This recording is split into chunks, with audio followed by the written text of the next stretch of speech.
নমস্কার, আমি কৌশিক। তোমরা শুনছো তোমাদের প্রিয় চ্যানেল থ্রিলার ল্যান্ড। এর আগে তোমরা শুনেছ সুজন দাশগুপ্ত রচিত একেনবাবু সিরিজের উপন্যাস ম্যানহ্যাটনের ম্যাডম্যানের প্রথম পর্ব। এখন তোমাদের জন্য থাকছে উপন্যাসের দ্বিতীয় পর্ব। গল্প শুরু করার আগেই বলে রাখি, এখনও আমাদের চ্যানেল সাবস্ক্রাইব না করে থাকলে বা আমাদের চ্যানেলে প্রথমবার এসে থাকলে প্লিজ সাবস্ক্রাইব করে দিও আর বেল আইকন অল করে দিও সমস্ত গল্পের নোটিফিকেশন পাওয়ার জন্য। আজকের উপন্যাসটা আমরা নিয়েছি দ্য ক্যাফে টেবিল থেকে প্রকাশিত একেনবাবু সমগ্র 3 থেকে। বইটি সংগ্রহ করার লিঙ্ক দেওয়া রইল ডিসক্রিপশন বক্সে। তাহলে আর দেরি না করে শুরু করা যাক ম্যানহ্যাটনের ম্যাডম্যানের দ্বিতীয় পর্ব।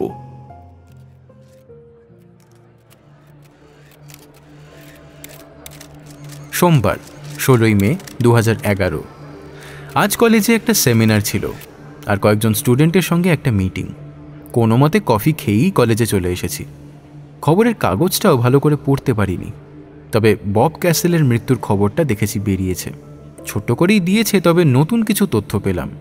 যে হাইরাইজ বিল্ডিং থেকে উনি পড়ে যান সেটা বিপাশা মিত্রেরই প্রপার্টি। ওখানে কিছু কনস্ট্রাকশন চলছে, সেই সূত্রেই বব ওখানে মাঝে মধ্যে যেতেন। সকাল 8:30 নাগাদ উনি যখন 22 তলায় উঠেছিলেন, তখন সেই তলায় সম্ভবত আর কেউ ছিল না, কারণ রবিবার ওখানে কোনো কাজ হয় না। পুলিশ তদন্ত শুরু করেছে। ববের বয়স হয়েছিল 35। এটা যে সুইসাইড তার অবশ্য কোনো উল্লেখ দেখলাম না, তবে যেভাবে তথ্যগুলো দেওয়া হয়েছে তাতে সেটা মনে হওয়াটাই স্বাভাবিক। এ নিয়ে একেনবাবু বা প্রমথ কারোর সঙ্গেই কথা বলার ফুরসত পাইনি। সকালের কাজগুলো সেরে লাঞ্চ খেতে গিয়ে ক্যাফেটেরিয়াতে ফ্রান্সিসকার সঙ্গে দেখা। আজ সন্ধ্যায় যে একেনবাবু আমাদের সবাইকে খাওয়াচ্ছেন, এমনকি একেনবাবুকে যে একটা ব্লু সাফায়ার কিনে দিতে হবে সেটাও প্রমথ ওকে বলেছে। আমাকে ফ্রান্সিসকা জিজ্ঞেস করলো, তুমি রাজু চুগানিকে চেনো? তোমাদের লাইব্রেরিতে যিনি কাজ করছেন। হ্যাঁ, মুখ চিনি, নামটা জানতাম না। কেন? ওর বর হেমন্ত একজন বড় ডায়মন্ড মার্চেন্ট।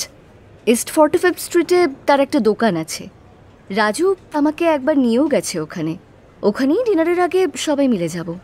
আজ সকালের মধ্যেই যে এত প্ল্যান হয়ে গেছে আমি ঘুণাক্ষরেও টের পাইনি।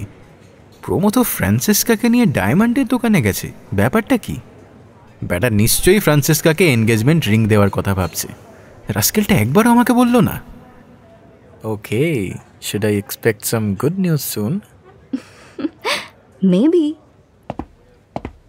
মুচকি হেসে ফ্রান্সিসকা চলে গেল। 4টে বাজতে না বাজতেই ওরা সবাই আমার অফিসে এসে হাজির। ডিটেকটিভ, যখন জুয়েলারি শপে যাচ্ছ তখন তোমার বউয়ের জন্যও একটা আংটি কেনো। 10 বছর একটা বড় মাইলস্টোন। একে শনির দশা চলছে, তার উপর আমাদের খাওয়াতেও হবে, নীলাও কিনতে হবে। এর ওপর যদি আরেকটা আংটি কেনার চাপ দাও, উনি হার্ট ফেল করবেন। শনির দশা একেবারে 16 কলায় পূর্ণ হবে। Don't be silly. আচ্ছা ডিটেকটিভ, এই স্যাটার্নের ব্যাপারটা কি? ব্যাপারটা খুব গোলমেলে ম্যাডাম। কুষ্ঠি মানে বার্থ চার্টের একটা বাজে গ্রহ হলো শনি। সময়ের সাথে সাথে চার্টে শনির পজিশন বদলায়। একটা পজিশনে শনি তার কুদৃষ্টি ফেলে। সেটাই একেবারে ডেঞ্জারাস সময়। যত কঠিন কঠিন অসুখ, শ্বাসরোগ, যক্ষা, হাড়ের রোগ, এগুলো তো আছেই, এমনকি মৃত্যু এই শনির হাতে। মাই গড! কিছু বুঝলে? Not really. বোঝার কিচ্ছু নেই, পুরো জিনিসটাই ধাপ্পাবাজি। সত্যি ডিটেকটিভ? ব্লু সাফায়ার সঙ্গে থাকলে শনি কিছু করতে পারবে না? তাহলে তোমার সঙ্গে আমিও একটা ব্লু সাফায়ার কিনবো। না না ম্যাডাম, নীলা সবার স্যুট করে না, অনেক ব্যাপার আছে। রাজুর বর হেমন্ত চুগানি বেশ পয়সাওয়ালা ডায়মন্ড মার্চেন্ট। 20 তলার ওপর একটা পেন্ট হাউসে ওর দোকান। ছোট ছোট অনেকগুলো ঘর, সেখানে প্রাইভেটলি কাস্টমারদের ডায়মন্ড দেখানো হয়। ডিসপ্লেতে কিছু ডায়মন্ড দেখলাম। ডায়মন্ডের দাম সম্পর্কে আমার কোনো ধারণা নেই, তবে ম্যানহ্যাটনে এতটা বড় জায়গা জুড়ে যার দোকান, তার ভাড়া মেটাতে গেলে বেশ ভালো রকমের রোজগার দরকার। ইউনিভার্সিটি লাইব্রেরিতে বউয়ের চাকরির ওপর ভরসা করা চলে না। লাকিলি আমরা যখন গেছি দোকানে কেউই ছিল না। ফ্রান্সিসকাকে দেখে হেমন্ত ওর নিজের ঘরে আমাদের নিয়ে বসালেন। কথায় কথায় জানলাম ওর স্ত্রী রাজু কিছুদিন এখানে সেলসে ছিলেন, কিন্তু কাজটা তেমন ভালো না লাগায় হেমন্তই রাজুকে লাইব্রেরিয়ানশিপ পড়ান। একটু গর্ব ভরেই হেমন্ত জানালেন রাজুর নাম রাজশ্রী। এককালে নাকি বলিউডের দু একটা ছবিতে হিরোইন হিসেবেও নেমেছিলেন। অবশ্য আমি মনে করতে পারলাম না। বলিউড থেকে প্রচুর ছবি প্রতি বছর রিলিজ করে, খুব অল্প কটাই হিট হয়। আমাদের এই সব কথাবার্তার মধ্যেই রাজু এসে হাজির। ফ্রান্সিসকাকে দেখে জড়িয়ে ধরলেন, আমাদেরও হাই বললেন। বলিউডের কি ম্যাজিক! হ্যাঁ, আমি এতদিন রাজুকে দেখে তেমন সুন্দরী ভাবিইনি। এখন মনে হলো না, একটা আকর্ষণীয়তা ওর মধ্যে আছে। আমাদের দোকানে আসার কারণ দেখলাম হেমন্ত আগে থেকেই জানেন। তিনি বললেন, ব্লু সাফায়ার আমার কাছে আছে, কিন্তু আমি ওগুলো চেনা জানা লোককে দিতে একটু দ্বিধাবোধ করি। কেন স্যার? এটা সবার ঠিক শ্যুট করে না, কেনার পর নানান সমস্যা হয়। এটা কি কোনো সায়েন্টিফিক স্টাডি থেকে বলছেন, না আপনার ধারণা? সায়েন্টিফিক স্টাডি আমরা কি করব বলুন? বাপ ঠাকুরদার কাছে যা শুনেছি সেই থেকেই বলছি। আপনার নিজের কোনো অভিজ্ঞতা আছে? তেমন নেই, তবে কিছুদিন আগে আমার পরিচিত এক সাহেব আমার দোকান থেকে একটা ব্লু সাফায়ারের আংটি কিনে নিয়ে গেলেন। আমি তাকেও বিক্রি করার আগে একই কথা বলেছিলাম, উনি হেসে উড়িয়ে দিলেন। সেদিন শুনলাম ইন্ডিয়াতে গিয়ে খুন হয়েছেন। সেটা কি ব্লু স্যাফায়ারের জন্য, না ভাগ্যের দোষে? Who knows. কিন্তু আপনারা রাজুর বন্ধু, তাই সতর্ক করছি। আপনারা কিনলে তো আমারই লাভ। ভদ্রলোকের নামটা কি স্যার, যিনি মারা গেলেন? জন হেক্টর। একসময় ইন্ডিয়াতে প্রায় যেতেন, তখনই আমার বাবার সঙ্গে ওর পরিচয় হয়। বেশ নামকরা লোক, পত্রিকাতেও খবরটা বেরিয়েছিল। ইনি কি সেই বিখ্যাত আর্ট ক্রিটিক? হুম, ঠিক। ওই আর্ট নিয়েই বাবার সঙ্গে ওর আলাপ। বাবারও আর্ট, স্কাল্পচার ইত্যাদিতে নেশা ছিল। আমি তখন খুব ছোট, ত্রিচিতে থাকতাম। উনি এসেছিলেন তামিলনাড়ুর মন্দিরগুলোর উপরে একটা বই লিখবেন বলে। এনিওয়ে, এসব আমার মনেও ছিল না। হঠাৎ করে একটা পার্টিতে ওর সঙ্গে দেখা হয়। আমার পদবি শুনে আমার বাবার নাম জানতে চান। তখনই পুরনো সূত্রটা বেরিয়ে পড়ে। তারপর আমাদের বাড়িতে কয়েকবার এসেছেন, এই দোকানেও। কথাগুলো বলতে বলতে হেমন্ত ড্রয়ার থেকে কয়েকটা জুয়েলারি বক্স বার করলেন। তার একটা খুলে বড় সড়ো নীলার একটা আংটি দেখালেন। বাহ, কিরকম দাম এটার? 3000। $3000? এইটা দেখুন, 2000-এর মধ্যে। এ বলছি 200-300-র মধ্যে কিছু নেই? আসল নীলা ওই দামে পাবেন না। আর্টিফিশিয়াল নীলায় যদি চলে তাহলে $100 কমেও পাবেন। অনলাইনেই কিনতে পারবেন। আমিও সব রাখি না। আর্টিফিশিয়াল নীলা কি স্যার ইকুয়ালি এফেক্টিভ? আপনাকে কি কেউ এটা পড়তে বলেছেন? হ্যাঁ স্যার, এই বাড়ির জ্যোতিষী। তাহলে মনে হয় জেনুইন জিনিসই ব্যবহার করা উচিত। বেচারা একেন বাবু, মুখটা দেখলাম একেবারে কাঁচুমাচু হয়ে গেছে। শনির দশা কাটাবেন না $2000 গচ্চা দেবেন, সেই নিয়ে চিন্তিত।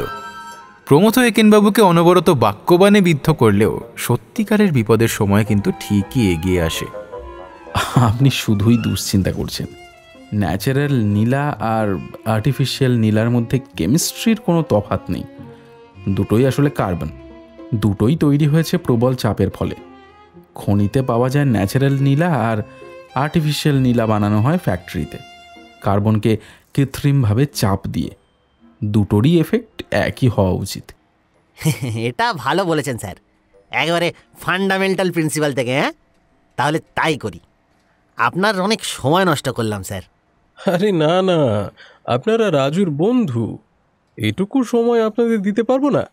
ফেরার পথে আমি প্রশ্নটা তুললাম, আচ্ছা জন হেক্টর হঠাৎ নীলা কেন কিনতে গেলেন? প্রশ্নটা আমাদের না করে হেমন্তকে করলেই পারতিস।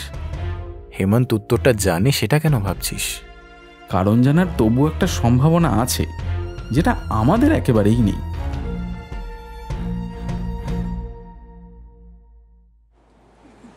শুক্রবার 20 মে 2011। আমাদের ডিপার্টমেন্টে 2 জন অফিস অ্যাসিস্ট্যান্ট। যে সিনিয়র তার নাম হেলেন ওয়েবার, 50-55 বছরের ব্রুনেট, মোটাসোটা মেট্রন টাইপ, অসম্ভব এফিশিয়েন্ট। ডিপার্টমেন্টের সব কিছু ওর নখদর্পণে। মাস 4 হলো একটি নতুন মেয়ে কাজে ঢুকেছে, নাম বেভারলি বেসিমার।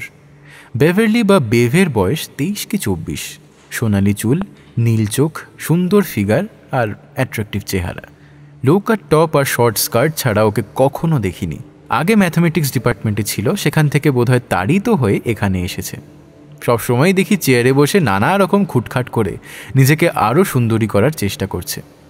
কোনো কাজ করতে বললে মুখটা ভারী হয়ে যায়। ফলে যা দরকার তা হেলেনকেই বলি।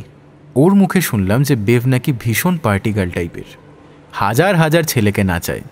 কথাটায় সত্যতা নিশ্চয়ই কিছুটা রয়েছে। আমাদের ডিপার্টমেন্টে আসছে জেনে ম্যাথমেটিক্স ডিপার্টমেন্টের রামসুন্দর রেড্ডি আমাকে সাবধান করেছিল, avoid her like a plague. সে কথা যাক, আমার এক পুরনো ক্লাস ফ্রেন্ড কিশোর রাও হঠাৎ বেভের প্রেমে পড়েছে। একদিন আমার সঙ্গে দেখা করতে এসেছিল, তখনই নিশ্চয়ই পরিচয় হয়েছিল। তবে কিশোরের অবস্থা এখন বেশ শোচনীয়। নিশ্চয়ই বেভ প্রেমের ব্যাপারে উদারপন্থী। একজনের সঙ্গে প্রেম করছে বলে অন্য কারোর প্রেম ফিরিয়ে দেবে এমন সংকীর্ণ মনা সে মোটেও নয়। ফলে যা হওয়ার জটিলতা দেখা দিয়েছে, আর এই জটিলতার মধ্যে অনিচ্ছা সত্ত্বেও আমি জড়িয়ে পড়েছি। প্রেমের ব্যাপারে যে আমি কমপ্লিট ফেলিওর বারবার জানিও কিশোরের হাত থেকে নিষ্কৃতি পাওয়া যায়নি।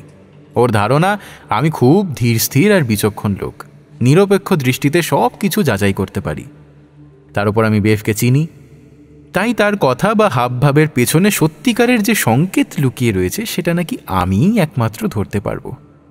Quite a compliment, but wrongly placed. এই 4 মাসে আমি বেভের সঙ্গে সব মিলিয়ে 8 ঘন্টা সময় ব্যয় করেছি কিনা সন্দেহ, আর যখনই বা করেছি সে নিতান্তই দায় পড়ে। কিন্তু সেগুলো সবিস্তারে জানিও নিষ্কৃতি পাইনি। আমার ধারণা কিশোর একজন শ্রোতা চায়। ইদানিং তাই ওর সঙ্গে বসে মাঝে মধ্যেই আমাকে কফি খেতে হয়। কিশোরের সঙ্গে কফি খাবো বলেই বেরিয়েছিলাম। কফি কর্নারটা আমাদের অ্যাপার্টমেন্টে যাওয়ার পথেই পড়ে, কলেজ থেকে মাত্র 2 ব্লক দূরে। হাঁটতে হাঁটতে হঠাৎ দোকানটা চোখে পড়ল। এই পথে আগে কত হেঁটেছি, কিন্তু আগে চোখে পড়েনি।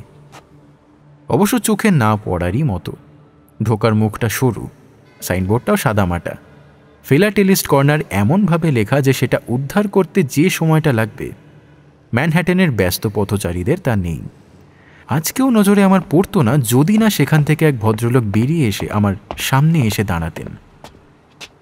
হ্যালো দে, আপনাকেই খুঁজছি। আপনার স্ট্যাম্পের একজন কাস্টমার পাওয়া গেছে। আমার স্ট্যাম্পের কাস্টমার? আপনি যে স্ট্যাম্পটা বিক্রি করতে এনেছিলেন সেটার কথা বলছি। দুঃখিত, আপনি বোধহয় লোক ভুল করছেন। ওহো, আই এম সো সরি, কিছু মনে করবেন না। ভদ্রলোক লজ্জা পেয়ে দ্রুত দোকানে ঢুকে গেলেন। 5টার সময় কিশোরকে বলেছি কফি কর্নারে আসবো, কি একটা নতুন ডেভেলপমেন্ট হয়েছে সেটা নিয়ে আলোচনা করতে চাই। কফি হাউসে পৌঁছে দেখলাম কিশোর নেই। ঘড়িতে 5:20। নিশ্চয়ই অধৈর্য হয়ে চলে গেছে। যাওয়ার আগে আমাকে একটা ফোন করতে পারলো না। শেষবারের মতো উঁকি ঝুঁকি মেরে বেরোতে যাব, দেখি রাজু আর তার বর হেমন্ত এক বৃদ্ধ ভদ্রলোককে নিয়ে কফি খাচ্ছেন। আমাকে দেখে রাজু হাত নেড়ে ডাকলেন, আপনার ফোন তো সুইচড অফ। Switched off? ফোনটা পকেট থেকে বার করতে করতেই মনে পড়ল দুপুরে একটা সেমিনারে ঢোকার আগে ওটা বন্ধ করেছিলাম বটে, তারপর আর চালু করা হয়নি। হ্যাঁ তাই তো, আপনি জানলেন কি করে? কিশোর আমাদের সঙ্গেই এতক্ষণ বসেছিল, আপনাকে ধরার চেষ্টা করছিল। ও, আপনারা কিশোরকে চেনেন? কিশোর আমার দাদার ছেলেবেলার বন্ধু। যেটা জানতাম না সেটা হলো কিশোর ভাই আপনার এত বন্ধু। Small world. বসুন না, একটু কফি খান আমাদের সঙ্গে। খুব একটা বসার ইচ্ছা ছিল না, তাও জোরাজুরিতে বসলাম। মিস্টার সেন কি নীলা রঙটি কিনেছেন? ওই দেখছিলাম ইন্টারনেটে খোঁজ করছিলেন, কিন্তু আঙ্গুলে ফিট করবে কিনা সে নিয়ে দুশ্চিন্তা করছিলেন। আপনারা সেদিন চলে যাওয়ার পরে রাজু রাগ করলো, বলল আমার আরও হেল্পফুল হওয়া উচিত ছিল। $100-200 মধ্যে আর্টিফিশিয়াল নীলা নিশ্চয়ই জোগাড় করে দিতে পারতাম, কিন্তু মুশকিল কি জানেন, শনির দশা কাটাতে চাইলে জেনুইন জিনিসের উপরই ভরসা করা উচিত। ও, আপনার সঙ্গে পরিচয় করানো হয়নি, ইনি আমার আঙ্কেল মিস্টার বিলাস চুগানি, ইন্ডিয়া থেকে বেড়াতে এসেছেন। আর ইনি হলেন প্রফেসর দে, রাজুর ইউনিভার্সিটিতে পড়ান। নমস্তে। আমিও প্রতি নমস্কার করলাম। হেমন্ত ওর আঙ্কেলকে সংক্ষেপে আমাদের কথাগুলোর সূত্র ধরিয়ে দিলেন। তুমি ঠিকই করেছ হেমন্ত, নীলা নিয়ে ছেলে খেলা নয়। সবাইকে ওটা বিক্রি করা ঠিক নয়। দেখলে তো ওই জন হেক্টরের কি হলো? আপনি জন হেক্টরকে চিনতেন? হ্যাঁ, খুব ভালো করে। সে কি আজকের কথা? 1970 সাল থেকে চিনি। সাউথ ইন্ডিয়ার টেম্পল আর্কিটেকচার নিয়ে একটা বই লিখবে বলে এসেছিলেন। মন্দিরের প্রচুর ছবি তুলেছিলেন। ত্রিচিতেও ছিলেন বেশ কিছুদিন। সেইখানেই আমার আর হেমন্তের বাবার সঙ্গে ওর আলাপ হয়। ত্রিচিতে থাকতে থাকতেই ইংল্যান্ডের একটা কাগজের স্টাফ রিপোর্টারের কাজ পেয়ে গিয়ে বেশ কয়েক বছর ইন্ডিয়াতে ছিলেন। উনি কিভাবে মারা গেলেন? সেটাই রহস্য। কিছুদিন আগে উনি আবার ইন্ডিয়াতে এসেছিলেন। আমি যেদিন দেশ থেকে রওনা দিই তার ঠিক 2 দিন আগে আমার বাড়ি এসে খুব হইচই করলেন। পুরনো দিনের অনেক কথা হলো। তখনই হেমন্তের কাছ থেকে কেনা ওই আংটিটা দেখালেন। আমি অবশ্য সাবধান করলাম জ্যোতিষী না দেখিয়ে নীলা ধারণ করার ব্যাপারে। একেবারেই পাত্তা দিলেন না। যেদিন আমার ফ্লাইট সেদিন সকালে নিউজে শুনি হোটেলে কেউ ওকে গুলি করেছে। স্ট্রেঞ্জ। আচ্ছা, ওর কথাবার্তায় এরকম যে কিছু ঘটতে পারে সেটা আঁচ করতে পেরেছিলেন? একেবারেই নয়। সাউথে বহুদিন উনি কাটিয়েছেন। এসেছিলেন পুরনো বন্ধুদের সঙ্গে দেখা করতে। প্রথম দিনই ফোনে পরিচিত অনেকের খবর নেন। যাদের ফোন নম্বর আমার কাছে ছিল সেগুলো দিই। শুধু একজনের খবর আমি জানতাম না। জানতে চেয়েছিলেন কল্পনা কোথায় আছে।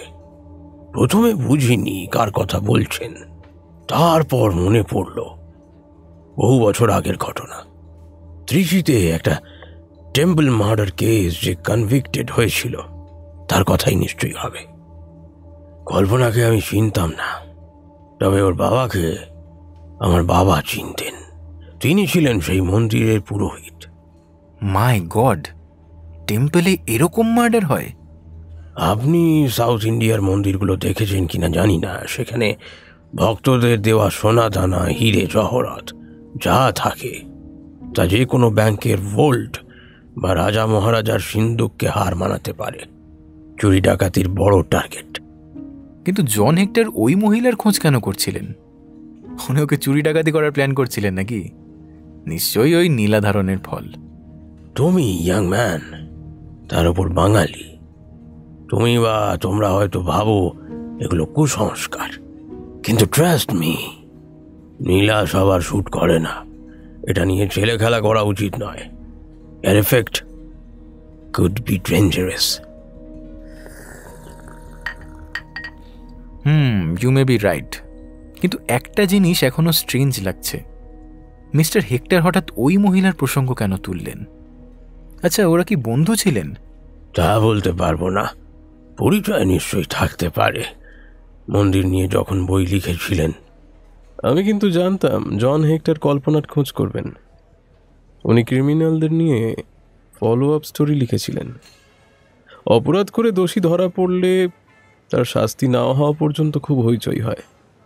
তারপর তাদের কথা সবাই ভুলে যায়। জেল থেকে ছাড়া পেয়ে তারা কে কী করছে সেই খবরটা আর পাওয়া যায় না। ওর লেখা সেই সব গল্প কাহিনী পত্রিকায় মাঝে মাঝে বেরোয়। যাবার আগে আমায় কল্পনার গল্পটা বলেছিলেন। কি গল্প? বিরাট কোনো গল্প নয়, আঙ্কেল যা বললেন তাই। ইট ওয়াজ এ রবারি। সেটা আটকাতে গিয়ে একজন খুন হয়। তবে পুলিশ বুঝতে পেরেছিল কল্পনা একা কাজটা করেনি, কিন্তু দলে আর কারা জড়িত সেটা উদ্ধার করা যায়নি। পুলিশের অনুমান অন্য যারা ছিল তাদের মধ্যে একজন কল্পনার বয়ফ্রেন্ড। জেলে কল্পনা খুব মানসিক কষ্টে ছিল। একবার আত্মহত্যার চেষ্টাও করেছিল। তখন নাকি জেলার আর জেলারের স্ত্রীর চেষ্টায় অবস্থার কিছু উন্নতি হয়। জেল থেকে মুক্তি পেয়ে মাঝে মাঝেই নাকি মাথায় গোলমাল হতো। সত্যি কিনা জানি না। এটা আমি জানতাম না। ও আই এম সরি, আমায় এখন দোকান যেতে হবে। আপনারা বসে গল্প করুন। আমি উঠি আজ। না, আমাকেও এখন উঠতে হবে। আঙ্কেল থাকতেই একদিন বাড়িতে আসুন না, ভালো করে গল্প করা যাবে। তাহলে রাজু আপনাদের সঙ্গে যোগাযোগ করে সুবিধা মতো একটা দিন ঠিক করে নেবে।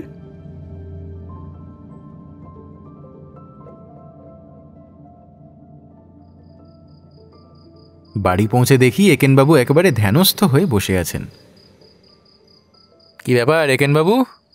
বুঝলেন স্যার, নীলাটা না কিনলে চলছে না। না, আরে কিনুন না, কে আপত্তি করছে? সেদিন তো অনলাইনে দেখলেন যে আপনার বাজেটের মধ্যেই পাচ্ছেন। তা পাচ্ছি স্যার, কিন্তু ওগুলো জেনুইন নয়।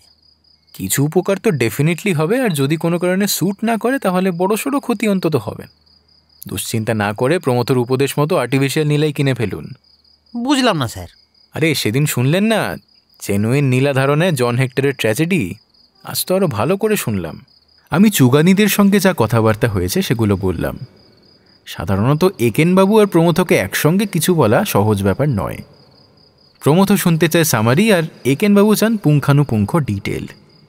আজ দেখলাম একেনবাবু অন্যমনস্ক, বিশেষ কোনো প্রশ্ন করলেন না, যা বললাম চুপচাপ শুনে নিলেন। জন হেক্টর খুন হলেন কেন সে সম্পর্কে কিছু জানা গেছে? তার উত্তরটা অবশ্য শোনা হয়নি। আমার মনে হলো হেমন্তের আঙ্কেল সেটা জানেন না, কারণ যেদিন খুন হওয়ার খবর পান সেদিনই তিনি দেশ ছেড়েছেন। I see. কয়েকদিন আগে ঘটলে গুগলেও কিছু পাওয়া যাবে। দেখি ল্যাপটপটা অন করি। ও, আরেকটা কথা বলতে তো ভুলেই গেছি, একটু মজারই। কফি কর্নারে যাওয়ার সময় অচেনা একটা লোক আচমকামায় রাস্তায় দাঁড় করিয়ে বলল আমার স্ট্যাম্পের নাকি এক খদ্দের পেয়েছে। পরে অবশ্য ভুল বুঝতে পেরে অদৃশ্য হলো। Very interesting sir. রাস্তায় আপনাকে ধরে হঠাৎ এই কথা বলল? হ্যাঁ, রাস্তাতেই, তবে একটা স্ট্যাম্পের দোকানের সামনে। বোধহয় দোকানের কোনো লোক আমায় দেখতে পেয়ে বেরিয়ে এসেছিল। দোকানটা কোথায় স্যার? ওই সালিভান স্ট্রিটে। ও হ্যাঁ, ওই ফিলাটেলিস্ট কর্নার। আপনি দোকানটা দেখেছেন? পথেই তো পড়ে স্যার। বাবা, আমি তো খেয়ালই করিনি আগে। ইউরেকা, পেয়েছি। কি পেলি?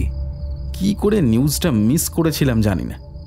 নিউ ইয়র্ক টাইমসেই বেরিয়েছিল জন হেক্টরকে খুনই করা হয়েছে। পড়ছি শোন। ওর হোটেলের ঘর থেকে টাকা কড়ি, ক্যামেরা, ঘড়ি, ল্যাপটপ সব কিছু নিয়ে কেউ অদৃশ্য হয়েছে। ওকে, পুলিশের ধারণা চুরি করাই ছিল উদ্দেশ্য। শুক্রবার রাত্রে উনি কারোর সঙ্গে ডিনার খেতে বেরিয়েছিলেন, অজ্ঞাত কারণে তাড়াতাড়ি ফিরে আসেন। ঘরে ঢুকে আততায়ীদের দেখতে পান, তখনই ওকে খুন করা হয়। সম্ভবত সিকিউরিটি গার্ডের কেউ এর সঙ্গে জড়িত, তদন্ত চলছে। ইন্ডিয়া জন হেক্টরের অতি পরিচিত এবং প্রিয় জায়গা। 70 দশকে উনি ওখানে গিয়ে প্রায় 12 বছর ছিলেন এবং কিছুদিন দ্য টাইমসের রিপোর্টার ছিলেন। আচ্ছা, পরে বহুবার বেড়াতে গেছেন। হেমন্তর আঙ্কেল তাহলে ভুল কিছু বলেননি? মার্ডারের ব্যাপারটা তো ভুল বলেননি, তবে এখানে হেক্টর লোকটা ঠিক কে সেটাই ভাবছি। মানে? একটা লোক মন্দিরের ওপর বই লিখবে বলে ইন্ডিয়াতে গেল, প্রচুর ছবিও তুলল, কিন্তু বইটা লিখল না। অথচ রিপোর্টার হয়ে 12টা বছর কাটিয়ে দিল। তারপরেও মাঝে মাঝে ইন্ডিয়ায় যেত। বাই, এটা কি India Prem? Or was he involved in something else? কি সামথিং এলস? নিশ্চয়ই CIA এজেন্ট। তাছাড়া আর কি, রিপোর্টার সেজে থাকতো, নানান জায়গায় ঘুরে বেড়ানো, যত্রতত্র ছবি তোলা, সব কিছুই তো রিপোর্টিংয়ের মধ্যে পড়ছে। আমি বাজি ধরছি ওর খুনিরা সিম্পলি চুরি করতে ঢোকেনি, ঢুকেছিল হয় ইনফরমেশনের খোঁজে, নয়তো ওকে খতম করতে। সাধারণ চোর নয়, আল কায়দা বা অন্য কোনো কাউন্টার ইন্টেলিজেন্সের লোক। প্রমথর কল্পনা শক্তি যে আমার চেয়ে বেশি তা অস্বীকার করতে পারি না, কিন্তু মাঝে মাঝে সীমা ছাড়িয়ে যায়। আপনি কি বলেন একেনবাবু? বিপুলায় পৃথিবীর কতটুকু জানি। এইসব কথাবার্তার মধ্যে মনে পড়ে গেল কিশোরের কাছে অ্যাপোলোজাইজ করা হয়নি। যখন দেরি হচ্ছিল তখন ওকে একবার ফোন করা উচিত ছিল আমার। যাই হোক, এখন অন্তত করি। কাকে ফোন করছিস? কিশোরকে। আবার অ্যাডভাইস? এক অন্ধ পথ দেখাচ্ছে আর এক অন্ধকে। চুপ কর তো রাস্কেল। আরে বাবা, আমি তো বুঝতেই পেরেছিলাম কিছুতে আটকা পড়েছো। সরি বলতে ফোন করেছো নাকি আবার? শোনো, অনেক কথা আছে তোমার সঙ্গে, এই ফোনে হবে না। তুমি যদি চাও কাল কফি খেতে পারি। কাল হবে না বুঝলে, বেফকে নিয়ে একটু হবকে নিয়ে ওর আন্ট মিশেলের কাছে যাচ্ছি। রবি সোম থাকছি না, মঙ্গলবারও নয়, ওই দিনও বোধ হয় বেফকে নিয়ে একটু আন্ট মিশেলের কাছেই যেতে হবে। তা বুধবার হবে? Same time same place? বেশ, দ্যাটস ফাইন। মিশেল নামটা শুনে আমার খটকা লাগলো। ফোন নামিয়ে একেনবাবুকে বললাম, হোবোকেনের এক মিশেল কিন্তু আমাদের সেক্রেটারি বেভের মাসি। তাতে হলোটা কি? হেবোকেনে হয়তো 500 মিশাল আছে, তাদের মধ্যে 100-2 কারোর না কারোর মাসি। ভালো কথা স্যার। সোমবার কখন আপনি ইউনিভার্সিটি যাবেন? ওই ধরুন সকাল 10টা নাগাদ। আমিও আপনার সঙ্গে বেরোবো। বেশ, তো কোথায় যাবেন? একবার ওই স্ট্যাম্পের দোকানটায় যাব ভাবছিলাম। আমি আজ করতে পেরেছি একেনবাবুর মাথায় কি ঘুরছে, কিন্তু এমন সময় মিত্রা মাসির একটা ফোন আসায় সেটা নিয়ে প্রশ্ন করা গেল না। মিত্রা মাসি মায়ের মাস্তুতো বা পিস্তুতো বোন, শিকাগোতে ছেলের কাছে বেড়াতে এসেছেন।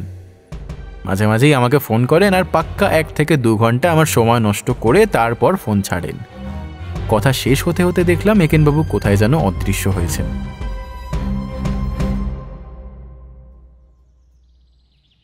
শনিবার ও রবিবার 21 ও 22 মে 2011।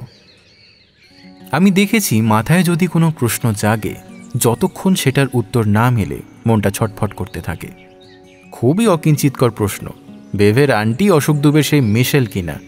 সেটা নিয়ে ভাবতে ভাবতে রাতে খুব একটা ভালো ঘুম হলো না। সকালে উঠে দেখি প্রমথ বা একেনবাবু কেউই বাড়িতে নেই। আজকাল শনি রবিবার প্রমথর দেখা পাওয়াই সার। 7 সকালে ফ্রান্সিসকার অ্যাপার্টমেন্টে চলে যায়, মাঝে মাঝে উইকেন্ডটা সেখানেই কাটিয়ে আসে। যাকে যা খুশি করুক, আজ বাদে কাল তো বিয়েও করবে ওরা। কিন্তু একেনবাবু তো সাধারণত বাড়িতেই থাকেন, তিনি কোথায় অদৃশ্য হয়েছেন? একটু বাদে একেনবাবুর ফোন পেলাম। তাহলে বাপি বাবু স্যার, উইকেন্ডে কি প্ল্যান? কোনো প্ল্যান নেই। তাহলে চলুন না কুইন্সে উইকেন্ডটা কাটাই। কুইন্স হঠাৎ? আসলে স্যার, আমার খুড়তুতো শ্যালো কলকাতা থেকে কাল রাতে এসেছে। কুইন্সে ওর এক বন্ধুর কাছে আছে। আমি ওদের সঙ্গেই এখন গল্প করছি। উইকেন্ডটা একসঙ্গে কাটাবার জন্য আমাদের সবাইকে নেমন্তন্ন করেছেন সেই বন্ধু। না, আপনি একাই যান, প্রমথ তো নেই। আর তাছাড়া আমার কলেজের কিছু কাজ বাকি পড়ে রয়েছে, সেগুলো তাহলে এই ফাঁকে সেরে নেব। আপনি একা একা থাকবেন স্যার? আরে তাতে কি হয়েছে, আপনার কি রাইড লাগবে? ঠিক আছে, আমি আপনাকে কুইন্সে পৌঁছে দিয়ে আসবো। জি জি স্যার, কি যে বলেন, ওরাই আমাদের নিয়ে যেতেন। ব্যাস, তাহলে তো চুকেই গেল। একেনবাবু কিছু একটা বলতে গিয়ে চুপ করে গেলেন। বুঝলাম আমাকে একা ফেলে রেখে যেতে একেনবাবুর খারাপ লাগছে। প্রমথ যখন উইকেন্ডগুলো বাইরে কাটায়, তখন একাধ সময় একেনবাবুকে আমিই বলেছি, এটা হলো ট্রায়াল, ধীরে ধীরে প্রমথকে ছাড়াই আমাদের থাকতে হবে, বুঝলেন? বছরখানেক বাদে একেনবাবুরও দেশে ফেরার কথা। ওর ফুল ব্রাইট ফেলোশিপ শেষ হচ্ছে। ওরা চলে গেলে এই 3 বেডরুমের অ্যাপার্টমেন্ট ছেড়ে দিয়ে ছোটোখাটো কিছু একটা খুঁজতে হবে। এই নিয়ে একেনবাবুর সঙ্গে বেশ কয়েকবার কথাও হয়েছে আগে। প্রতিবারই বলেছেন, আপনি স্যার কলকাতায় চলে আসুন, প্রমথবাবুর ম্যাডাম আছেন, ওর পক্ষে দেশে ফিরে আসা হবে না। আপনি তো স্যার মুক্ত পুরুষ। কেন, আমি কি এখানে কোনো ম্যাডাম জোগাড় করতে পারি না? কি যে বলেন স্যার, তাহলে তো খুবই ভালো হয়। সত্যি বলতে কি, কেউ না থাকায় দিব্যি কাটল। নিজের কাজগুলো হলো, সুচিত্রা উত্তমের চাওয়া পাওয়া দেখলাম। আমার এখনও মায়েদের সময়কার রোম্যান্টিক ছবিগুলো বড় ভালো লাগে। শনিবার সন্ধ্যায় বিপাশা মিত্রের ফ্যামিলি মিউজিয়ামের কিউরেটর সতীশ কুমার ফোনে একেনবাবুর খোঁজ করলেন। বব ক্যাসেলের মৃত্যুতে খুব আপসেট দেখলাম তাকে। বোধহয় দুজনে খুব ভালো বন্ধু ছিলেন। একেনবাবুকে কিছু বলতে হবে কিনা জিজ্ঞেস করাতে সতীশ বললেন, বব ক্যাসেলের মা ক্যাথি ক্যাসেল একেনবাবুর সঙ্গে একটা বিশেষ প্রয়োজনে একটু কথা বলতে চান। কারণটা অবশ্য সতীশ আমার কাছে ভাঙলেন না, তবে বললেন, বিপাশা মিত্রের কাছে সতীশ শুনেছেন একেনবাবু একজন ভালো ডিটেকটিভ। সতীশই ক্যাথিকে একেনবাবুর নামটা সাজেস্ট করেছেন। ক্যাথি ক্যাসেলের বয়স 75, পার্কিনসন্স, আর্থরাইটিস ও নানান দুরারোগ্য ব্যাধিতে ভুগছেন। একেনবাবু একটা সময় দিলে সতীশ কুমার নিজেই ওকে নিয়ে আসবেন। একেনবাবুকে আমি চিনি, উনি কখনোই চাইবেন না একজন বৃদ্ধা এত কষ্ট করে আসবেন ওর কাছে। আমি ক্যাথি ক্যাসেলের নাম্বারটা নিয়ে নিলাম, বললাম একেনবাবু যোগাযোগ করে নেবেন। প্রমথ ফিরল রবিবার রাত্রে, হাতে একটা প্যাকেট। ফ্রান্সিসকা একটা ফ্রুট কেক বানিয়েছে, তার থেকে পেল্লাই সাইজের একটা অংশ প্যাক করে দিয়েছে আমার আর একেনবাবুর জন্য। Very sweet of her. Ekenbabu ফিরলেন প্রমথর একটু পরেই। তিনিও মিষ্টির একটা প্যাকেট এনেছেন। তাকে ক্যাথি ক্যাসেলের অনুরোধের কথাটা জানিয়ে কাল ফোন করে নিতে বললাম।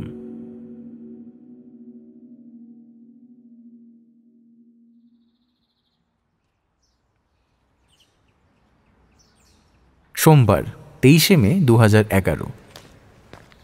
সোমবার একটু দেরি করে ব্রেকফাস্ট করে 10টা নাগাদ আমি আর একেনবাবু বেরোলাম। ফিলাটেলিস্ট কর্নার আমাদের বাড়ি থেকে হেঁটে মিনিট 10-এর পথ। স্ট্যাম্পের দোকানে কেন যেতে চাইছেন বুঝতে পারছি, কিন্তু আমাকে কেন দরকার?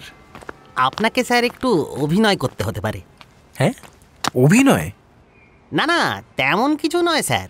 দাঁড়ান, এদিকে বলছে অভিনয় করতে হবে, অথচ পার্ট বলছেন না। কি ব্যাপার বলুন তো? ঘাবড়াচ্ছেন কেন স্যার, চলুন না। আমরা যখন গিয়ে পৌঁছালাম তখন দোকান সবে সবে খুলেছে। যে বৃদ্ধ ভদ্রলোক দোকানে বসেছিলেন তিনি উঠে এগিয়ে এলেন। ইনি কিন্তু অন্য লোক। Thank you sir. May I help you with anything? আমরা দোকানটা একটু দেখতে এসেছি স্যার। হ্যাঁ নিশ্চয়ই, দেখুন আমাদের দোকানটা ছোট কিন্তু স্টক ভালো। কিসে আপনাদের ইন্টারেস্ট আছে? জেনারেল ইন্টারেস্ট স্যার, খুব জেনারেল। আসলে স্যার আমাদের বাজেট খুব লিমিটেড। $5 মধ্যে আমাদের অনেক স্ট্যাম্প আছে, 20, 25, এমনকি $100 স্ট্যাম্পও বেশ কয়েকটা আছে। বেশি দামের স্ট্যাম্পও জোগাড় করে দিতে পারি, তবে একটু সময় লাগতে পারে। দোকানটা বাইরে থেকে যতটা ছোট মনে হয়েছিল ততটা নয়। ভেতরটা বেশ লম্বা হলের মতো। দুধারে ডিসপ্লেতে অজস্র স্ট্যাম্প, পিছনে কাঁচের আলমারিতে ফাইলের পর ফাইল সাজানো। ইন্ডিয়ার প্রচুর স্ট্যাম্প রয়েছে দেখলাম। দামও বেশি নয়। বেশি দামের মধ্যে একটাই শুধুমাত্র চোখে পড়ল, দাম $55। সত্যি স্যার, এক্সিলেন্ট কালেকশন আপনাদের। আমি তো ভাবিনি এত স্ট্যাম্প আছে এখানে। আজ একটু তাড়া আছে, আরেকদিন এসে ভালো করে দেখবো। হ্যাঁ বেশ, তো শুধু রবিবার দোকান বন্ধ থাকে। ভালো কথা স্যার, আপনারা তো স্ট্যাম্প কেনেন না তাই না? কেন কিনবো না, নিশ্চয়ই কিনি। শুনলেন স্যার, আপনি যে বলেছিলেন কাস্টমার না থাকলে এরা কেনেন না, সেটা কিন্তু ঠিক কথা নয়। আমি উত্তরে কি বলবো বুঝে উঠতে পারলাম না। সেটা বেশি দামের স্ট্যাম্পের বেলায় $5-10 স্ট্যাম্প আমরা নগদ দিয়ে কিনি। 100 বা তার বেশি দামের স্ট্যাম্প সাধারণত নিলামে বিক্রি হয়। আমাদের চেনা জানা কিছু বড় কালেক্টর আছেন, তারা পছন্দসই স্ট্যাম্পের খবর পেলে অনেক সময় আমাদের কাছ থেকে সোজাসুজি কিনে নেন। এবার বুঝেছি স্যার, আসলে এর এক বন্ধু কিছুদিন আগে আপনাদের দোকানে একটা দামি স্ট্যাম্প বিক্রি করতে এসেছিলেন, তখন সেটাই বোধহয় আপনারা বলেছিলেন। কবে এসেছিলেন? টাইমটা তো ঠিক বলতে পারবো না। কি নাম বলুন তো? Mister Ashok Dubey. Oh, yes. Lozenge ক্যান্সেলের ছাপমারা হাফ অ্যানা সিন্ডেড dog stamp. It was in excellent condition. উনি কি এনার বন্ধু? হ্যাঁ স্যার। বাঁচালেন। কয়েকজন ইন্টারেস্টেড, কিন্তু আপনার বন্ধু যে ফোন নম্বর দিয়ে গিয়েছিলেন সেটা নট ইন সার্ভিস, তাই যোগাযোগ করতে পারছি না। ওর অন্য কোনো ফোন নম্বর আছে আপনার কাছে? থাকলেও লাভ হতো না sir, he is dead. Oh my God, so sorry to hear this. কবে উনি এসেছিলেন স্যার মনে আছে? না, ঠিক কবে তা তো মনে নেই, শুধু ফোন নম্বরটা লিখে রেখেছিলাম। ঠিক আছে, চলি স্যার। বলে দোকানদার ভদ্রলোককে প্রায় হতভম্ব অবস্থায় রেখে আমরা বেরিয়ে এলাম। আমার কাছে ব্যাপারটা এখন বেশ স্পষ্ট হয়ে আসছে। তাহলে কি অশোকই বিপাশা মিত্রের ছবির খামটা চুরি করেছিলেন? সেটাই তো আমার সন্দেহ হচ্ছে স্যার। কাল যখন আপনি বললেন এই দোকানের কেউ আপনাকে ভুল লোক ভেবে বলেছে আপনার স্ট্যাম্পের খরিদ্দার পাওয়া গেছে, তখনই সন্দেহটা হলো। তা বুঝলাম, কিন্তু সেটা অশোকবাবু হতে যাবেন কেন? কারণ দেবরাজ সিং প্রথম দিন এসে বলেছিলেন আপনার চেহারার সঙ্গে অশোকবাবুর মিল আছে। কে জানে, আমার কিন্তু মনে হয় না তেমন একটা মিল আছে বলে। আমি কিন্তু একটু কনফিউজড স্যার। কেন? আপনি তো স্ট্যাম্পের অনেক খবর রাখেন, সিন্ডেডকের কথা আপনি জানতেন? আমি স্ট্যাম্পের খবর কিছুই জানি না। সে কি স্যার, আপনি যে সেদিন ট্রেস কিলিং ইয়েলো স্ট্যাম্পের কথা বললেন? ওই একটা নামই জানতাম। ইন্টারেস্টিং। আসলে স্যার, যারা স্ট্যাম্প জমান তারা এসব জানেন, কিন্তু অশোকবাবু জানলেন কি করে? মনে আছে অশোকবাবু স্ট্যাম্প জমান কিনা জানতে চেয়েছিলাম ইন্দ্রবাবুর কাছে, তিনি তো বললেন না। হয়তো ছেলেবেলায় জমাতেন। তা হতে পারে স্যার। তাছাড়া অশোক নিশ্চয়ই যখন খামটা দেখেছিলেন ভিতরের চিঠিটাও পড়েছিলেন। সেখানে লেখা ছিল না, তোমাকে অমূল্য ধন পাঠালাম।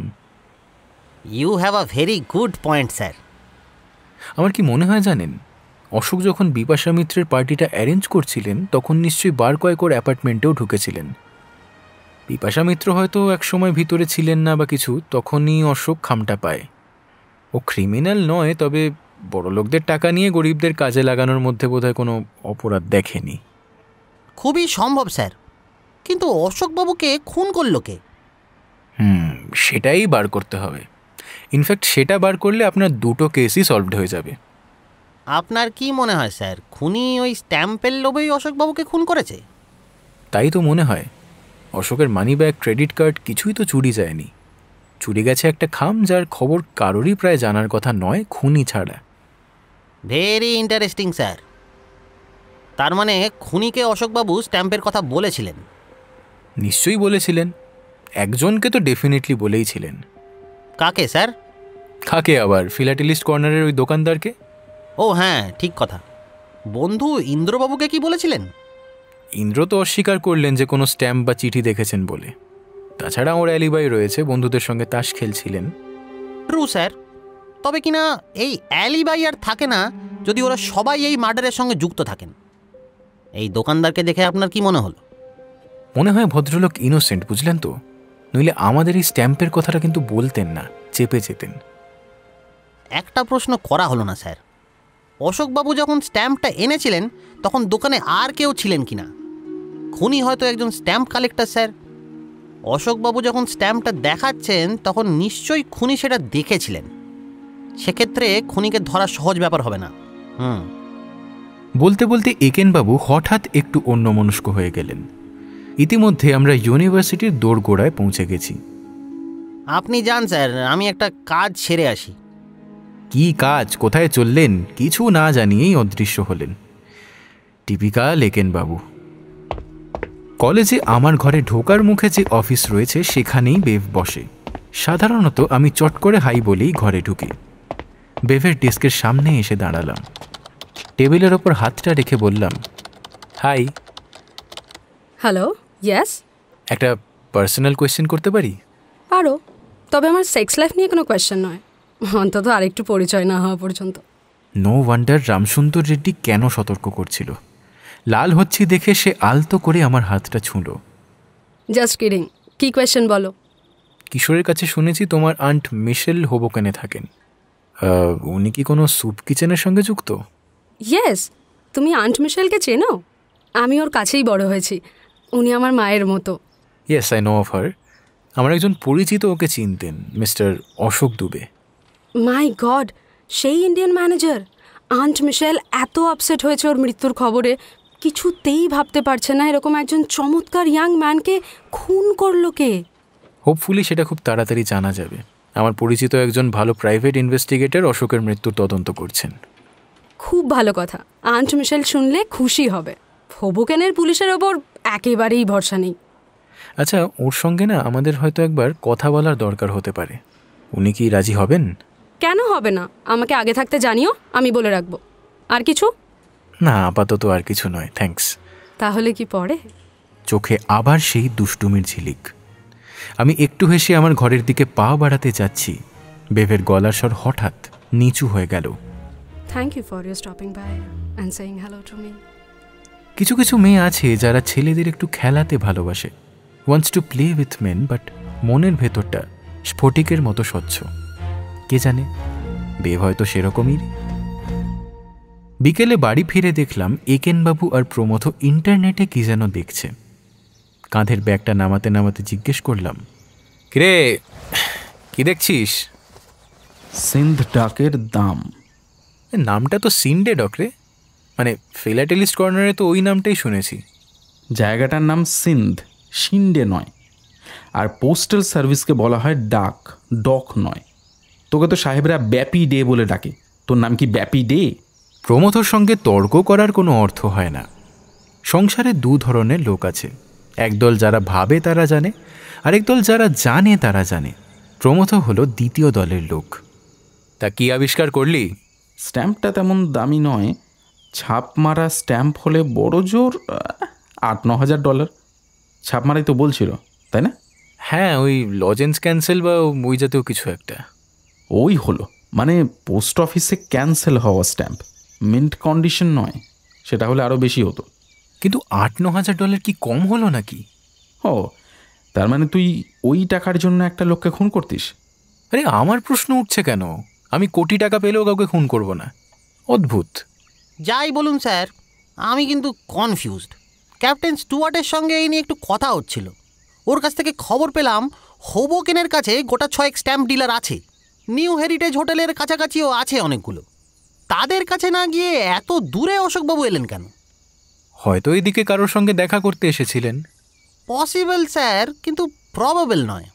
সত্যিই যদি টাকার জন্য স্ট্যাম্প চুরি করে থাকেন, তাহলে সেই দামি স্ট্যাম্প সঙ্গে নিয়ে নানান জায়গায় ঘোরাঘুরি করবেন, এটা বিশ্বাস করা কঠিন। আপনি কি বলতে চান? হয়তো আমরা ভুল দিকে এগোচ্ছি স্যার।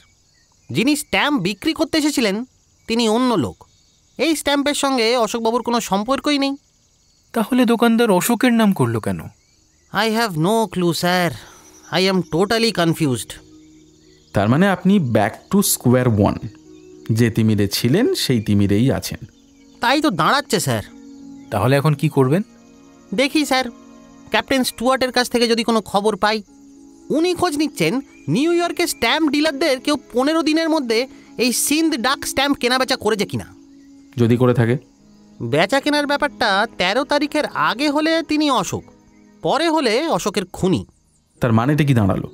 সিন্ধ ডাক স্ট্যাম্পটা বিক্রি করতে যে ফিলাটেলিস্ট কর্নারে এসেছিল সে অশোক নয়, অশোকের খুনি, তাই বলতে চান? জানি না স্যার, কারণ কবে এসেছিলেন সেই data point missing. Very confusing. আচ্ছা, ফটোটার কথা ভুলে যাচ্ছেন কেন? বিপাশা তো ফটোটার কথাই বলেছিল, স্ট্যাম্পের কথা নয়। ছবিটা যদি স্টাইচেনের হয় তাহলে তো লক্ষ লক্ষ ডলারের ব্যাপার। সেটা আরেকটা কনফিউজিং ব্যাপার স্যার। স্টাইচেনের ছবির দাম এখন হয়তো অনেক হতে পারে, কিন্তু ত্রিপুরার মহারাজ যখন বিপাশা মিত্রের ঠাকুরদার বাবাকে দিয়েছিলেন তখন তার দাম কি এত ছিল? রঙিন ছবি তো অনেকেই তুলতেন সেকালে। চিঠিতে একটা অমূল্য ধন পাঠালাম লিখলেন কেন? হয়তো ওই চিঠিটা একটা ঠাট্টা। কথাটা মহারাজ হয়তো মজা করেই লিখেছিলেন। আমরা সেটা নিয়ে এত কাটাছেড়া করছি দেখে উনি স্বর্গে বসে নির্ঘাত হাসছেন। এটা মোক্ষম বলেছেন স্যার। চিঠিটাকে বেশি ভ্যালু দেওয়া উচিত নয়, কিন্তু স্ট্যাম্প আর ফটোটা স্যার ফেলনা নয়। ওগুলো যদি দামি হয় তাহলে চিঠিতে যাই লেখা থাকুক ওগুলো দামিই থাকবে। হ্যাঁ মানছি, কিন্তু স্ট্যাম্পের ব্যাপারে যদি বা কিছু লিড পেয়েছি, ফটোর ব্যাপারে তো কিছুই পাওয়া গেল না। তা যায়নি স্যার। আমার একটা নতুন চিন্তা মাথায় এসছে। অশোকের খুনি অশোককে খুন করতে চায়নি, চেয়েছিল বাপিকে খুন করতে। দেবরাজবাবু বললেন না যে বাপির মতো চেহারা ছিল অশোকের। বাপি ছাত্রদের যেরকম আজে বাজে গ্রেড দেয় তাতে ওর শত্রুর অভাব থাকা উচিত নয়। আপনি সেই অ্যাঙ্গেল থেকে ব্যাপারটা দেখুন। আপনি না স্যার, সত্যি। ওহ, আজে বাজে না বকে একটু সিরিয়াস হ। বেভের সঙ্গে আমার সকালের কথাবার্তা ওদের জানিয়ে একেন বাবুকে জিজ্ঞেস করলাম, আচ্ছা আপনি ওই মিশেলের সঙ্গে একবার কথা বলতে চান? আমি বেভের সঙ্গেও কথা বলতে চাই। আহা কি সুন্দরী!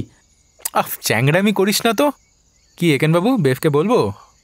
বলুন না স্যার, ক্ষতি তো কিছু নেই। ও হ্যাঁ, আরেকটা কথা বলা হয়নি। ম্যাডাম ক্যাথি ক্যাসেলের সঙ্গে কথা হয়েছে। উনি মিস্টার ক্যাসেলের মৃত্যুর ব্যাপারে আমাদের একটু সাহায্য চান। তবে ওর কথা পরিষ্কার বুঝলাম না, মনে হয় ভোকাল কর্ডের কোনো সমস্যা আছে। যাই হোক, কাল বিকেল 5টা নাগাদ ওর কাছে যাব বলেছি। ম্যাডাম একটা ঠিকানা বললেন, ধরতে পারলাম না। তবে সতীশবাবু মানে মিস্টার সতীশ কুমার এর মধ্যে ফোন করে সব ডিটেলস দিয়ে দেবেন বললেন। আপনারা পারবেন আসতে?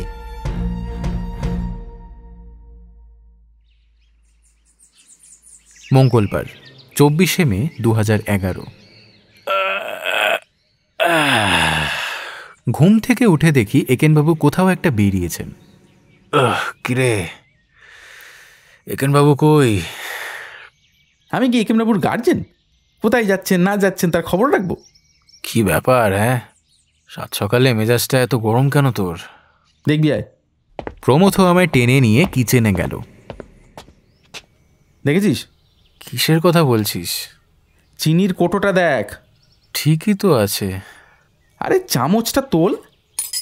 এবার প্রমথর অসন্তোষের কারণ স্পষ্ট হলো। চামচের মুখে এক গাদা চিনি লেপ্টে রয়েছে। একেনবাবু চায়ে চিনি গুলে সেই ভেজা চামচটাই আবার চিনির কৌটোতে ঢুকিয়ে রেখেছেন। চা ঘাটার জন্য অন্য চামচ ব্যবহার করেননি। প্রমথর কাছে কিন্তু এসব সিম্পল কেস অফ নেগলিজেন্স নয়, একটা ফেডারেল ক্রাইম। বারবার বললাম একটু অপেক্ষা করুন, আমি কফি বানাচ্ছি। না, আমার তাড়া আছে বলে নিজে ওস্তাদি করে কফি বানালেন, আর দেখ তার পরিণাম। ওহ, ঠিক আছে ঠিক আছে, আমি চামচটা ধুয়ে দিচ্ছি। থাক, আমি ধুচ্ছি। কফি খাবি? হ্যাঁ, খাওয়ালেই খাবো। তা একেনবাবু ওর তাড়ার কারণ নিয়ে কিছু বললেন? পরিষ্কার করে উনি কি কিছু বলেন? নিউ হেরিটেজ হোটেলে কি একটা কাজ আছে বলে ছুটলেন। কখন ফিরবেন কিছু বলেছেন? না, এখনো মোবাইল ফোন কেনেননি, সুতরাং কন্ট্যাক্ট করার কোনো উপায় নেই। যাই বলিস, জ্যোতিষশাস্ত্রের ওপর আমার একটু আস্থা ডেভেলপ করেছে। শনির দশাই চলছে ওর, মাথাটা একেবারে গেছে। কাল কীরকম সব উল্টোপাল্টা কনক্লুশন করছিল দেখছিলি? কফি খেয়ে আমি স্নান করতে চলে গেলাম। স্নান করে বেরিয়ে দেখি প্রমথ কলেজ চলে গেছে। আরেক কাপ কফি নিয়ে 1 মাস ধরে যে পেপারটা লেখার চেষ্টা করছি সেটা নিয়ে বসলাম। এটা কেউ পড়বে কিনা বা পড়ে উপকৃত হবে কিনা সেটা বলতে পারবো না, তবে এটা জানি না লিখলে আমার ক্ষতি হবে। ইউনিভার্সিটিতে চাকরি বজায় রাখতে গেলে সায়েন্টিফিক জার্নালে 2-1 পেপার প্রতি বছর বার করতেই হবে। I have no choice. লেখাটা নিয়ে লড়াই করতে করতে প্রায় 11টা বাজলো, কিন্তু কিছুই বিশেষ এগোলো না। ধুত্তর বলে যখন কলেজ যাওয়ার জন্য তৈরি হচ্ছি, হঠাৎ একেনবাবু এসে হাজির। কি ব্যাপার, কোথায় গিয়েছিলেন সাত সকালে? দেবরাজবাবুর সঙ্গে দেখা করতে। এত সকালে? কি করব স্যার, বললেন 9টার সময় একটা মিটিংয়ে যাবেন, সেখান থেকে সোজা বস্টন না কোথায় একটা যাবেন। কি এমন দরকার ছিল আপনার? কয়েকটা জিনিস একটু ক্ল্যারিফাই করলাম স্যার। যেমন? যেমন অশোকবাবু ওর কাছে টাকা অ্যাডভান্স চেয়েছিলেন কিনা, অশোকবাবুর পার্সোনাল রেকর্ড দেখা যায় কিনা, এইসব আর কি। উত্তর পেলেন? হ্যাঁ স্যার, ইন্দ্রবাবু ঠিকই বলেছিলেন, তবে 10,000 নয়, $8,000 অ্যাডভান্স চেয়েছিলেন দেবরাজবাবুর কাছ থেকে। ইন্দ্রবাবু এ নিয়ে তদবির করেছিলেন অশোকবাবুর হয়ে। যেদিন অশোকবাবু মারা যান সেদিন বিকেলে দেবরাজবাবু অশোককে জানিয়েছিলেন টাকাটা দেবেন, কিন্তু অফিস থেকে নয়, পার্সোনাল লোন হিসেবে।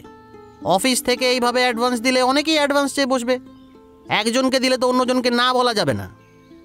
ইন্টারেস্টিং। ইন্দ্র বলেছিলেন 10,000, কিন্তু দেবরাজ বলছেন 8,000। তফাৎটা কেন? Who knows sir. যাই হোক, অশোকবাবুর পার্সোনাল রেকর্ডের ফাইলটা দেখলাম, ওর বাবার ঠিকানা আর ফোন নম্বর টুকে এনেছি। অশোকবাবুর পিস্তুত দিদির ফোন নম্বরও রেফারেন্স হিসেবে রেকর্ডে ছিল। আরেকটা জিনিস রেকর্ডে ছিল, সেটা হলো ওর কী কী হবি তার লিস্ট। সেই লিস্টে রিডিং রিলিজিয়াস বুকস আর ফটোগ্রাফি ছিল। Photography, that's interesting. আচ্ছা, কত বয়স হয়েছিল ওর? মাত্র 36 বছর। So sad sir, died in the prime of his life. সত্যি স্যাড। কিন্তু এই তো জীবন স্যার, আসে আর যায়। আপনি কি এখন কলেজ যাচ্ছেন স্যার? হ্যাঁ, ওই একটার সময় একটা মিটিং আছে। যান স্যার যান, আমি একবার 3টে নাগাদ হয়তো আপনার অফিসে আসবো। আসলে দেবরাজবাবু সস্তায় নীলা বাবার একটা সোর্স দিয়েছেন, কিন্তু আপনার সঙ্গে আলোচনা না করে না কিছু কিনতে চাইছি না। হ্যাঁ, আরে তার জন্য আবার অফিসে আসতে হবে কেন? বাড়িতে ফিরে আসার পরেও তো আলোচনা করতে পারেন। না স্যার, 3:30টের সময় অ্যাপয়েন্টমেন্ট দেবরাজবাবুই করে দিয়েছেন। $125 জেনুইন নীলা, সাইজ অবশ্য ছোট। আরে কিনে ফেলুন না, বড্ড বেশি ভাবছেন। ঠিক আছে স্যার, কিন্তু তাও একবার আসবো। তারপর তো ম্যাডাম ক্যাথি ক্যাসেলের কাছে যেতে হবে। প্রমথবাবুর কি একটা কাজ আছে, উনি আসবেন না। ঠিকানাটা পেয়েছেন? হ্যাঁ স্যার, এই সতীশবাবু দিয়েছেন, এই দেখুন। বলে একটা কাগজ এগিয়ে দিলেন। ওয়েবার অ্যাভিনিউতে Golden Lodge apartment building. Weber Avenue New York সিটিতেই, কিন্তু ম্যানহ্যাটেনে নয়, ব্রঙ্কসে। জায়গাটা মোটামুটি কোথায় জানা। মনে হচ্ছে ওখানে তো গাড়ি নিয়েই যেতে হবে, একটু অড জায়গা। একেনবাবু চুপ করে রইলেন। আমাকে সঙ্গে নেওয়ার প্রয়োজনীয়তা এবার স্পষ্ট হলো।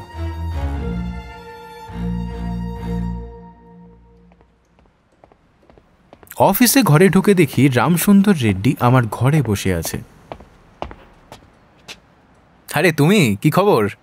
হেলেন বলল 1টার সময় তোমার একটা মিটিং আছে, হয়তো এখনই চলে আসবে, তাই ভাবলাম একটু অপেক্ষা করেই যাই, দেখা হয়ে যাবে। খুব ভালো করেছো। তা কেমন আছো? অনেকদিন কোনো দেখা সাক্ষাৎ নেই। হ্যাঁ, কিশোর রাও তো তোমার বন্ধু, তাই না? হ্যাঁ, ও একসঙ্গে পড়েছি। কেন বলো তো? শুনলাম নাকি ও বেফকে প্রপোজ করেছে। তুমি জানলে কি করে? আই হ্যাভ মাই সোর্সেস, কিন্তু সেটা unimportant. It must be stopped. তোমার কি মাথা খারাপ হয়ে গেছে নাকি? Why should it be stopped?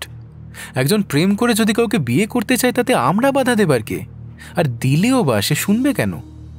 He will be ruined, সেই জন্যই। শোনো রামসুন্দর, তোমার সাবধানবাণী আমি অক্ষরে অক্ষরে পালন করেছি, যদিও কাল বেবের সঙ্গে কথা বলে বুঝলাম বাইরে থেকে যাই মনে হোক, আসলে সে কিন্তু বেশ সহজ আর খোলামেলা মনের মানুষ। ও, তার মানে তোমাকেও ও মজিয়েছে? ওর বলার ধরনটা আমার ভীষণ বাজে লাগলো। আমিও একটা কড়া জবাব দিতে যাচ্ছিলাম, তখন বাইরে থেকে দরজায় কেউ একটা টোকা দিল। দরজা খুলে দেখি বেভ। রামসুন্দর আর কোনো কথা না বলে প্রায় হন হন করে ঘর থেকে বেরিয়ে গেল। কোনো দরকার আছে কি? আমার কিন্তু 1টার সময় একটা মিটিং রয়েছে। আই নো দ্যাট, আমি তোমার অফিস অ্যাসিস্ট্যান্ট। হ্যাঁ, তা তো বটেই। বলো, যা বলতে চাও। আমি জানি রামসুন্দর নিশ্চয়ই আমার সম্পর্কে অনেক জাতা কথা বলেছে তোমায়। তুমি কি করে জানলে? Even a dump can understand that. কেউ কি এমনি এমনি 4 মাস ধরে কাউকে অ্যাভয়েড করে? দেখো, অফিসে তোমাদের প্রয়োজন আমার খুবই অল্প, যেটুকু দরকার সেটা হেলেনই করে দেয়, তাই তোমায় অ্যাভয়েড করার কোনো প্রশ্নই উঠছে না। ইউ আর ভেরি কাইন্ড, তোমাকে আমি রেসপেক্ট করি। যদি কিছু শুনেও থাকো, কিশোরকে সেটা বলনি বলে। শোনো বেভ, রামসুন্দর বলেছিল তোমাকে জাস্ট এড়িয়ে চলতে, অন্য কিছু নয়। কিন্তু অনেক কথা বলেছে অন্যদের, আমার রেপুটেশন ওর উইন করেছে। ইয়েস, আই অ্যাম প্লেফুল, মজা করতে ভালোবাসি, but I am not cheap, I have my values.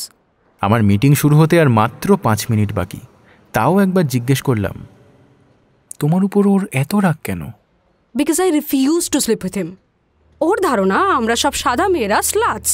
He made me drunk যাতে আমি বাধা না দিতে পারি, but I slapped him. What? My God! আজ লাঞ্চে একজন বলল ও নাকি কাউকে দিয়ে কিশোরকে বলাবে আমায় বিয়ে করে দেশে বেড়াতে নিয়ে গেলে he will get both of us arrested. ওর বাবা নাকি ইন্ডিয়ার কোন বিগ শট। বাট কিসের জন্য অ্যারেস্ট করবে? তা জানি না। ওর বাবা পুলিশের একজন বিরাট অফিসার, একটা ফলস চার্জ এনে জেলে পুরবে। আই নো তুমি বিজি, তোমার মিটিং আছে, এভাবে আমার পার্সোনাল প্রবলেম বলে তোমার সময় নষ্ট করতে চাই না আমি। ওর চোখ দুটো ছলছল করে উঠল। ঘড়ির দিকে তাকালাম, আর দেরি করা যাবে না। বেরিয়ে যাওয়ার আগে নিজের অজান্তেই বেভের কনুইটা ছুঁয়ে বললাম, I am so sorry to hear all this. চিন্তা করো না, টাইম হিলস এভরিথিং। মিটিংয়ের পরেও আটকা পড়লাম। 2-1টা লোক মিটিং শেষ হয়ে গেলেও ঘোঁট পাকাতে ভালোবাসে, তাদের হাত থেকে উদ্ধার পেতে প্রায় 3টে বাজল। ঘরে এসে দেখি একেনবাবু বসে রয়েছেন। বুঝলেন স্যার, প্রমথবাবুর সঙ্গে কথা বললাম, ভেবে দেখলাম নীলা ফিলা না কেনাই ভালো। বাহ, এ তো অতি উত্তম কথা। আসলে কি জানেন স্যার, আমার ফ্যামিলি এগুলো ভীষণ মানে। ফ্যামিলি মানে শুধু আপনি মানেন না? আমি মানি না বলবো না স্যার, তবে কিনা অতটা মানি না। আর ভাগ্যে কিছু থাকলে নীলা কি আর আটকাতে পারবে? এটা অবশ্য খাঁটি কথা। তা বৌদিকে কি বলবেন? না, সেটাই সমস্যা ছিল, কিন্তু প্রমথবাবু তার সমাধান করে দিয়েছেন। কি সমাধান শুনি? ওর ল্যাবে আর্টিফিশিয়াল নীলার একটা ছোট্ট টুকরো ছিল, সেটা আমায় মানিব্যাগে রেখে দিতে বললেন। সুতরাং ফ্যামিলিকে নিশ্চিন্ত করতে পারবো। বাহ, প্রবলেম মিটলো, আবার পয়সাও বাঁচলো। হ্যাঁ বলুন। তা বাঁচলো স্যার, আবার ঠিক বাঁচলও না। মানে? প্রমথবাবু একটা কন্ডিশনে নীলাটা দিয়েছেন, আমাকে মোবাইল ফোন কিনতে হবে, উনি তার ব্যবস্থা করবেন। যাই হোক স্যার, নীলা নিয়ে আর দুশ্চিন্তা করতে হবে না, এতেই আমি খুশি। ওটার জন্য এই কিছুতে কনসেন্ট্রেট করতে পারছিলাম না, এখন মনে হচ্ছে মাথাটা একটু ক্লিয়ার হতে শুরু করেছে। সেটা তো চমৎকার কথা। তা কি মনে হচ্ছে শুনি? আপনাকে তো বলিনি স্যার, আজ সকালে যখন দেবরাজবাবুর সঙ্গে দেখা করতে গিয়েছিলাম তখন ইন্দ্রবাবুর সঙ্গে আবার দেখা হলো। ওর কাছ থেকে অশোকবাবুর এক্স ওই সীমা শ্রীমালি এখন কোথায় কাজ করে জানলাম। সেদিনই আমার ঠিকানাটা নেওয়া উচিত ছিল, কিন্তু বলছিলাম না স্যার, মাথাটা কাজ করছিল না। মিস সীমা নিউ হেরিটেজ হোটেল ছেড়ে এখন অ্যাম্বাসেডার হোটেলে কাজ করছেন। অ্যাম্বাসেডার হোটেল তো কাছেই। এক্স্যাক্টলি স্যার, তাই খানিকক্ষণ আগে ওখানে খোঁজ নিতে গিয়েছিলাম। I was lucky sir, miss Seema তখন ওখানেই ছিলেন। বেশিক্ষণ অবশ্য কথা বলতে পারিনি, ব্যস্ত ছিলেন। তার মধ্যে যা উদ্ধার করলাম, ওদের ছাড়াছাড়িটা হয়েছিল অশোকবাবুর জন্যেই। মাস পাঁচেক আগে মিস সীমার মা যখন এদেশে বেড়াতে এসেছিলেন, অশোকবাবুকে তার খুব পছন্দ হয়েছিল। অশোকবাবু was a happy and jolly person. কিন্তু মিস সীমার মা দেশে চলে যেতেই অশোকবাবুর ব্যবহার ভীষণ কোল্ড হয়ে গেল। It could very well be যে ইন্দ্রবাবু আর তার ফ্রেন্ডসরা এর জন্যে দায়ী। ইন্দ্রবাবু সেদিন পরিষ্কার বলেননি, কিন্তু ইন্দ্রবাবুর বাড়িতে যে পোকারের আসর বসত, সেটা 1 পয়সা 2 পয়সার ফ্রেন্ডলি পোকার গেম নয়, মোটা টাকার বাজি ধরে ওরা খেলতো। মিস সীমা 2 একবার অশোকবাবুর অ্যাপার্টমেন্টে বেড়াতে গিয়ে এসব দেখে খুব আপসেট হয়েছিলেন। আরও আপসেট হয়েছিলেন যখন শুনলেন অশোককে ওরা দলে ভেড়াবার চেষ্টা করছেন। অশোকবাবুকে মিস সীমা বলেছিলেন ইন্দ্রবাবুকে অন্য কোথাও চলে যেতে বলতে, কিন্তু অশোকবাবু রাজি হননি। মিস সীমার ধারণা অশোকবাবু মাঝে মাঝে ইন্দ্রবাবুকে টাকাও ধার দিয়েছেন পোকারের দেনা থেকে উদ্ধার পাবার জন্য। আরও বললেন যে এড গুয়ানসিয়াল লোকটা মোটেই সুবিধের নয়। কেন কেন তা বুঝলাম না স্যার, তবে মিস সীমার লোকটাকে খুবই অপছন্দ। ওই নাকি পোকারের নেশা ধরিয়েছিল সবার। যাই হোক, মিস সীমা ভয় পাচ্ছিলেন অশোকবাবু ওদের খপ্পরে পড়বেন, তাই আলটিমেটাম দিয়েছিলেন মা চলে গেলেই ইন্দ্রবাবুকে বাড়ি থেকে তাড়ানোর, নইলে অশোকবাবুর বাড়িতে উনি যাবেন না। হয়তো তাতেই অশোকবাবু বিগড়ে গিয়ে সীমাকে অ্যাভয়েড করতে শুরু করেন। মিস সীমা তাও সম্পর্ক বজায় রাখার চেষ্টা করেছিলেন। শেষে বিরক্ত হয়ে হাল ছেড়ে দেন। অ্যাম্বাসেডার হোটেলে চলে আসার পর অশোকবাবুর ফোন মাঝে মধ্যে পেয়েছেন, কিন্তু মিস সীমা সাড়া দেননি। দায়সারা গোছের মামুলি কথাবার্তা হয়েছে, এইটুকুই। অর্থাৎ প্রথমে সম্পর্কটা ধরে রাখার চেষ্টা করছিলেন সীমা, পরে আবার সেই চেষ্টাটাই করছিলেন অশোক। ব্যাপারটা বেশ ইন্টারেস্টিং। আসলে ভালোবাসা যখন চলে যায় স্যার, তখন যেটা থেকে যায় সেটা হলো তিক্ততা। মিস সীমা বেশ কয়েকবার বললেন যে অশোকবাবুকে তিনি খুব ভালোবাসতেন, তবে সেসব এখন অতীত। এরপর স্যার আর কিছু বলার থাকে না। তাও আমি একবার মিস সীমাকে জিজ্ঞেস করলাম যে ইন্দ্রবাবুকে তাড়াতে বলাই কি ওর পাল্টে যাওয়ার একমাত্র কারণ, না আর কিছু থাকতে পারে। তিনি বললেন যে অশোকবাবুর আচার আচরণ, ব্যবহার ইত্যাদি কেমন যেন ধীরে ধীরে পাল্টে যাচ্ছিল। এটা কতদিন আগের ব্যাপার? Very recent sir. মিস সীমা অ্যাম্বাসেডার হোটেলে এসছেন মাস 2 হলো মাত্র। আপনি একটু আগে বললেন সীমার মা এসেছিলেন মাস 5 আগে। নিশ্চয়ই তার মানে কিছুদিন ছিলেন মেয়ের কাছে। তখন পর্যন্ত অশোকবাবু যদি ফাইন থেকে থাকেন, তাহলে তো পোকারের ব্যাপারটাই মনে হচ্ছে এই ব্রেকআপটার মূলে, তাই না? তাই তো দাঁড়াচ্ছে স্যার, তবে শিওর হওয়া খুব দরকার। বুঝলাম, কিন্তু সেটা হবেন কি করে? ইন্দ্রবাবু তো বটেই, কিন্তু আরও কিছু লোকের সঙ্গে কথা বলা দরকার স্যার, যারা অশোকবাবুকে চিনতেন। ও আরেকটা জিনিস মিস সীমা বললেন, যেটা ওর কাছে ভেরি কনফিউজিং। অশোকবাবু যেদিন মারা যান সেদিন বিকেলে উনি মিস সীমার সঙ্গে যোগাযোগ করার চেষ্টা করেছিলেন। সীমাকে পাননি, কিন্তু ভয়েস মেলে একটা মেসেজ রেখেছিলেন। মেসেজটা ছিল এরকম: তুমি বিশ্বাস করবে না আজ কি হয়েছে, I hit the jackpot, phone করো। মিস সীমা সেদিন মেসেজ চেক করেননি। যখন চেক করলেন অশোকবাবু আর নেই। ইনফ্যাক্ট স্যার, মিস সীমা জানতেনও না যে অশোকবাবু টাকা পয়সার সমস্যায় ভুগছিলেন। ইন্টারেস্টিং। তার মানে তো মনে হচ্ছে স্ট্যাম্পটা অশোকই চুরি করেছিলেন। যখন স্ট্যাম্পটা সরিয়েছিলেন তখন তার আসল মূল্যটা বোঝেননি হয়তো। যখন জানতে পারলেন তখন হিট দ্য জ্যাকপটই বটে।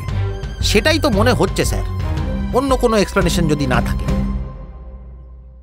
আমার কিন্তু আরেকটা জিনিস মনে হচ্ছে জানেন, যার সঙ্গে আবার পোকার বা গ্যাম্বলিং কোনো কিছুরই সম্পর্ক নেই। মনে আছে ইন্দ্র বলেছিলেন সীমা বিয়ে করতে চাপ দিচ্ছিলেন বলে অশোক পিছিয়ে গিয়েছিলেন? নিশ্চয়ই আছে স্যার। কেন পিছিয়ে গিয়েছিলেন বলে মনে হয় আপনার? কে জানে স্যার, হয়তো এত তাড়াতাড়ি বিয়ের ফাঁদে পা দিতে চাননি।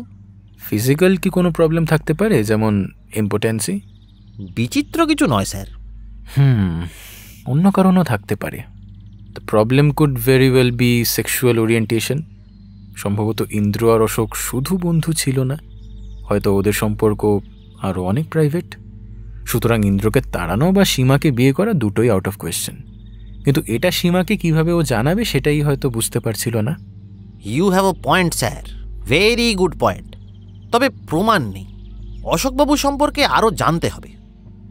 কার সঙ্গে কথা বলা যায় বলুন তো? বেভের আন্ট মিশেলের কাছে একবার যেতে চান? আমি বেভকে কিন্তু অলরেডি একটা হিন্ট দিয়ে রেখেছি। হ্যাঁ স্যার, সেই কথাই তো কাল হয়ে গেল। তাহলে ওকে বলে একটা টাইম ঠিক করি। ও ভালো কথা, বেভ একটু আগে আপনার ইন্ডিয়ান কলিগদের খুব নিন্দা করছিল। কোন কলিগ? আমি রামসুন্দর রেড্ডির গল্পটা করে সে যে তার পুলিশ বাবাকে দিয়ে বেভকে অ্যারেস্ট করাবার ভয় দেখাচ্ছে সেটা বললাম। একজন আইজি রেড্ডিকে আমি চিনতাম স্যার, অন্ধ্রপ্রদেশের। ঘুষখোর বলে বেশ দুর্নাম ছিল। কিন্তু যাই বলুন স্যার, ম্যাথামেটিক্স ডিপার্টমেন্টের একজন প্রফেসরের কাছ থেকে এরকম ব্যবহার কল্পনা করা যায় না। Attempted rape sir. Miss Bev formally complain করলে তো যাচ্ছে তাই কাণ্ড হবে। নাও হতে পারে, এ বলবে এক কথা, ও বলবে আরেক কথা। এ দেশে এরকম অভিযোগ মিছিমিছি একজন লেডি করবেন কেন স্যার? আপনিই তো বলেন বিপুলা এই পৃথিবীর কতটুকু জানি। চলুন বেভের সঙ্গে আলাপ করিয়ে দিই। একেন বাবুকে নিয়ে বেভের সঙ্গে পরিচয় করিয়ে দিলাম। বেভ, এর কথাই তোমাকে বলছিলাম, ইনি অশোকবাবুর মার্ডার নিয়ে ইনভেস্টিগেট করছেন। Nice to meet you. মেয়েদের সঙ্গে হ্যান্ডশেক করতে একেনবাবু একেবারে গলদঘর্ম হন। মি টু ম্যাডাম বলে কোনো মতে সেটা সারলেন।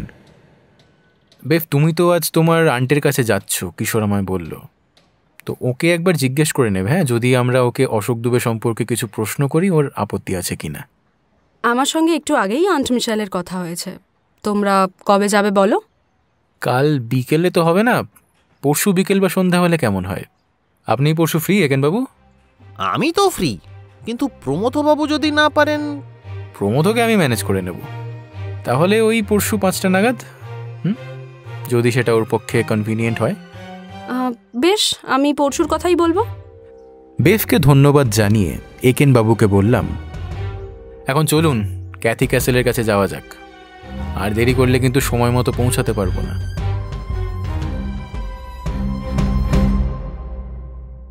শুনছিলে একেন বাবু সিরিজের উপন্যাস ম্যানহ্যাটনের ম্যাডম্যানের 2য় পর্ব। কাহিনী সুজন দাশগুপ্ত।